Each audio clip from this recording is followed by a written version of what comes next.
Hey Life Groups, it's Ashley here, and I'm here with Pastor Mel. This weekend, she took off week 2 of Inside Out, and her emotion was sadness. For the following weeks, we'll be going through all the emotions that the movie addresses, and it so happens that she took on sadness. We're here with our friend as well. So, Pastor Mel, from your message, what would you say was your main point, your biggest takeaway? Okay.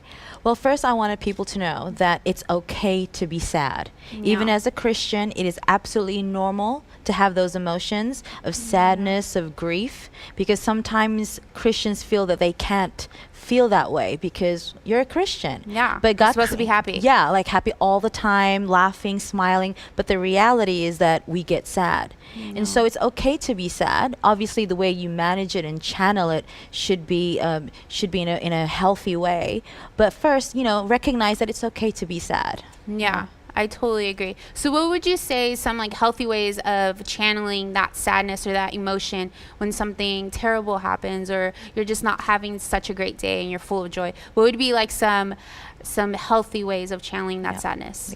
I think everyone has different ways of doing that. Some people want to keep to themselves. Some want to, have a chat with someone, whatever works for you. But definitely as Christians, we have a privilege, we have an advantage in that we have access to the Father. So I've learned through my experiences that first and foremost, when I'm sad, I go to Him and I say, Jesus, I am sad.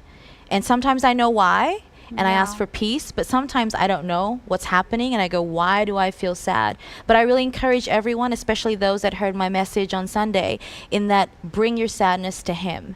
And I think that's one of the best ways to channel it, is to bring your sadness to Him because He's the one that knows us best. Yeah.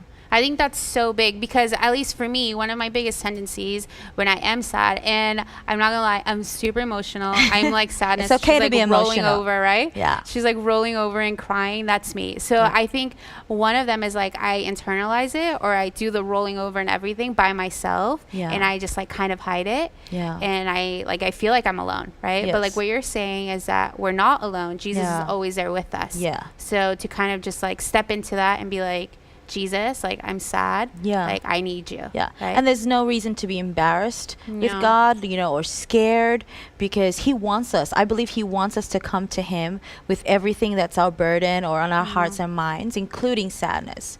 So I always call it a privilege that we can come to Him and have that access. Yeah. That's so amazing. That's so great. And especially because a lot of people, and I think this is more with men, and like you said in your message, you were the firstborn. You're a natural leader. Sometimes it feels like weakness, right? It's perceived as weakness if you cry, right? Like, I don't want to cry. I don't want to be sad. I'm strong. Yeah. So I think, like coming to Jesus and saying, hey, like I feel this way. Like I need your help. And how you referred to the Psalm. Like why am I sad? Right? And not just dwell in it. So incredible. Such a powerful message. I hope that you just feel encouraged by it, and as you go with your life groups, I just pray that you have an amazing discussion on how sadness looks in your life and how dealing with that brings a closeness to like your relationship with Jesus. Definitely. We love you guys. Have an awesome discussion. We'll see you next week.